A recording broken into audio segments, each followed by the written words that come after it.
Okay, here we are on the GPD Win Max 2 in Star Citizen. Just woke up out of the bed.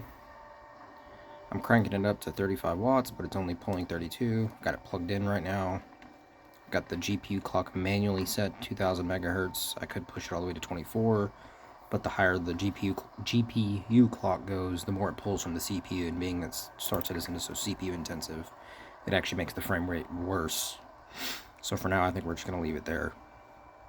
But this is the 32 gig RAM version, DDR5, 6400 megahertz.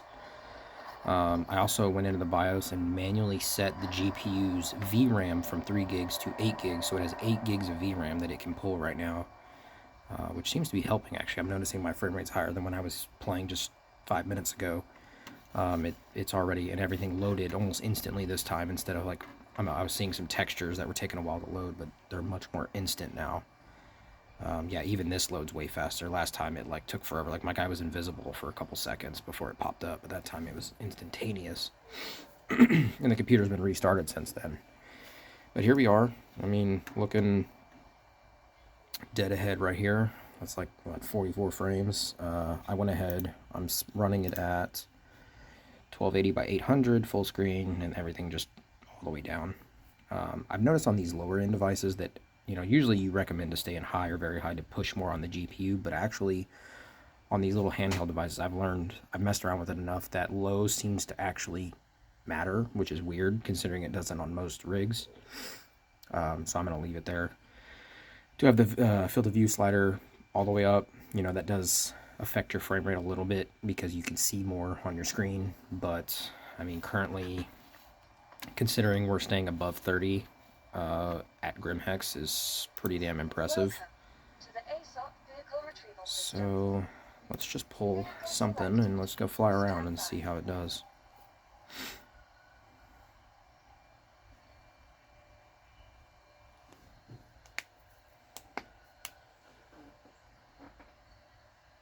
If the game would hurry up.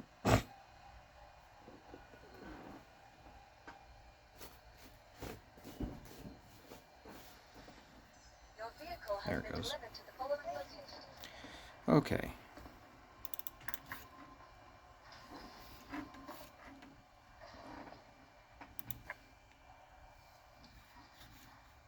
I always like to prematurely call the landing services. It makes my life easier.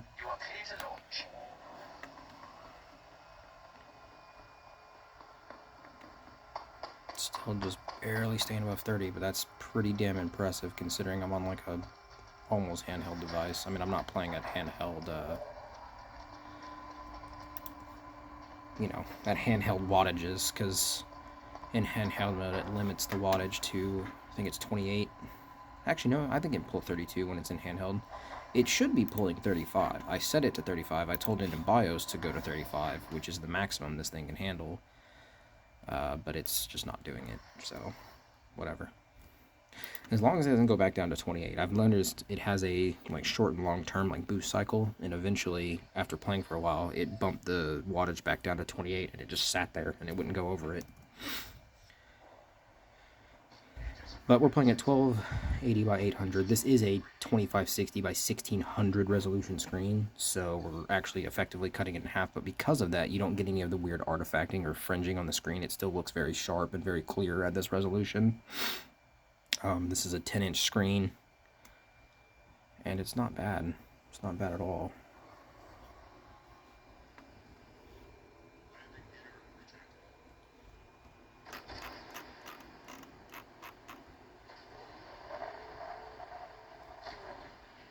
So we'll get away from Grim. We know Grim is always like just terrible for frame rates, so we'll go somewhere else.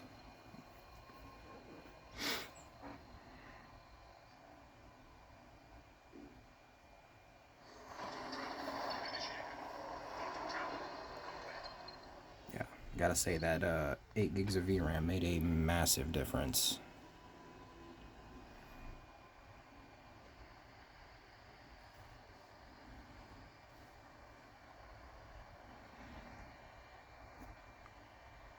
Try to crank it down. Doesn't really do much. I was trying to see if I could help it make it easier for y'all to see the screen, because that white's kind of blowing it out. I think that's just how it's going to be. But we're up here in space. We're getting, you know, a little over 30 frames. We can try turning the GPU clock up. Let's max it out. Let's go to the 2400 and see if it does anything. Yeah, see, we actually lost like, what, 6 or 7 FPS because we're pulling power away from the CPU. Okay, let's try 22. Let's cut it in half. 30, 29, 30, 31 I saw right there as I alt-tabbed. Let's go back to that, see what it does again. Yeah, see, now we're getting better frame rates. 32, 34. Okay, so this seems to be about the sweet spot, about 2000 megahertz for this game. So if we can try bumping it down a little bit more. Try 1900, see if that does anything. Nah, maybe lost a little bit. So yeah, looks like 2000 is about where we want to stay. So we'll stay there. Okay, I'm cool with that. That seems to work. I mean, this is more than playable. You know, I'm playing on mouse and keyboard. So this is how I play at home too. So I would be very comfortable doing this. And this keyboard's actually pretty nice. Let's go down to like a planet surface. Let's go to Daymar. We'll go land at like Shubin or something. See what kind of frame rates we get on the planets, because I know planets are going down on those. That's usually where my old Win Max struggled. It really struggled down on a planet surface. It had a hard time trying to stay down there. It just couldn't handle it. The frame rate was terrible.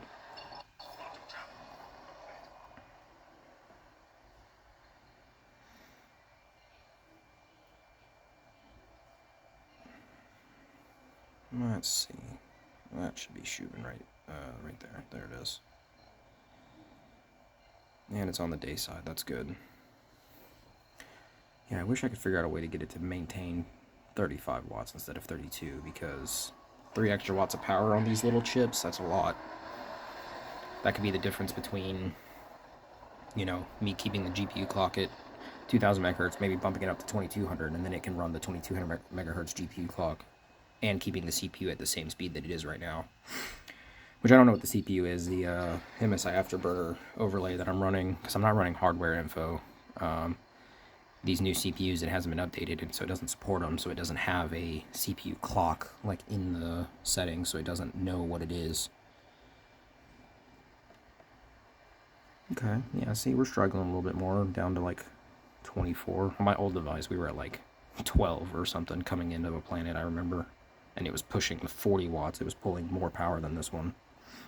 At the same resolution, same settings. And it was actually on the lower field of view slider. So like, watch, if we crank this field of view slider back down, we'll actually get a little bit better frame rates, because we're not seeing as much. Or it doesn't matter. It used to. Oh, we're going way too fast. Hello.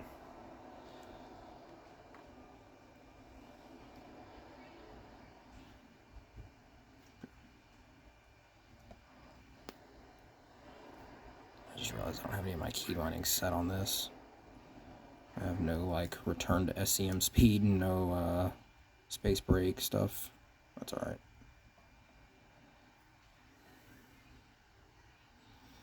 Yeah, it's definitely like I expected. Down on these planets, it really struggles.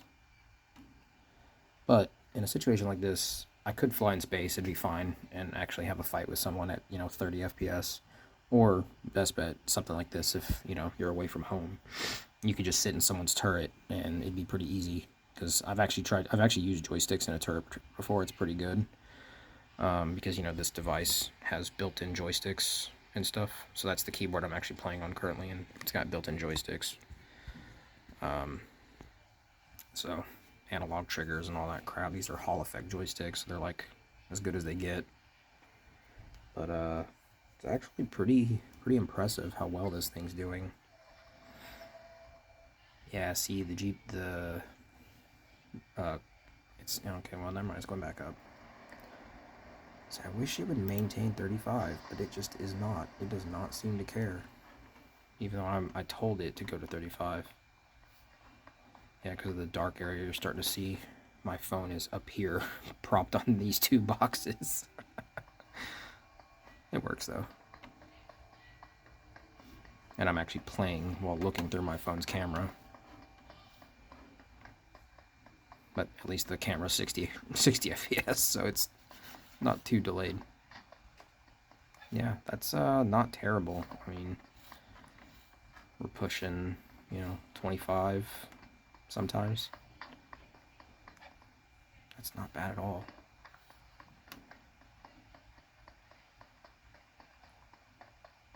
Really not terrible. Yeah, I didn't want to use any internal recording because I didn't want to put any extra strain on the CPU or GPU. So that's why I am deciding to use my phone and let it run this way. But that's, that's pretty impressive. I'm sure in like the major cities, Hurston, Arcorp, Microtech, it's just going to be atrocious. But out here in space where you spend most of your time and down on a planet's surface, it is, I would say, within reason to be playable, and, totally fine. So I would say it's totally okay to play.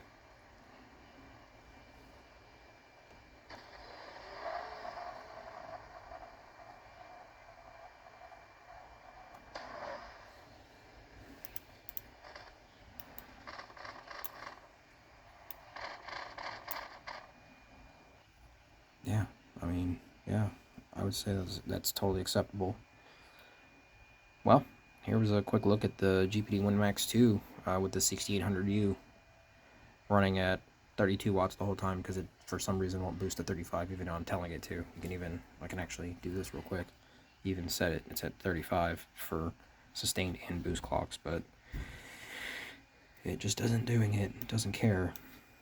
So, yeah, it is what it is.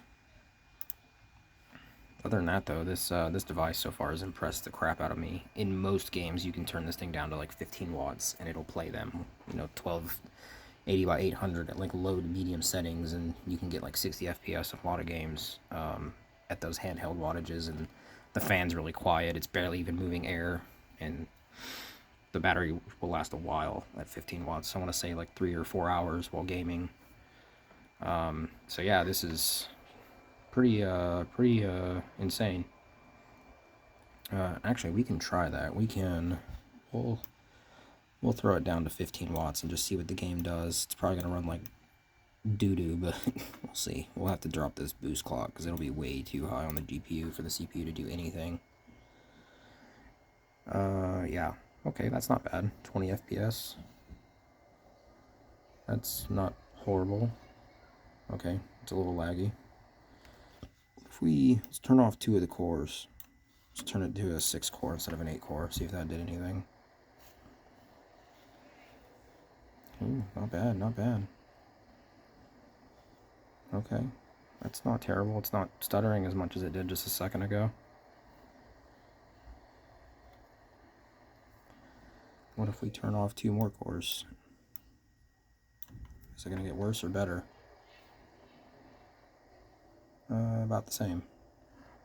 Maybe a little worse. I think we were hitting like 25 earlier.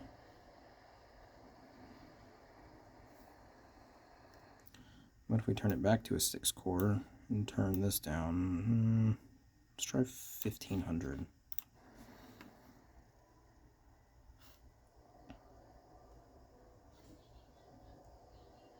It's about the same. So you could tweak it, mess with it, and yeah, I mean, I guess you could mess with this enough to the point where you could maybe just sit in a turret at like 20 frames and just shoot at people on handheld mode, sitting on your couch or something. So yeah, totally not a bad, this thing's pretty impressive, all things considered. So hope you guys liked it. Take it easy.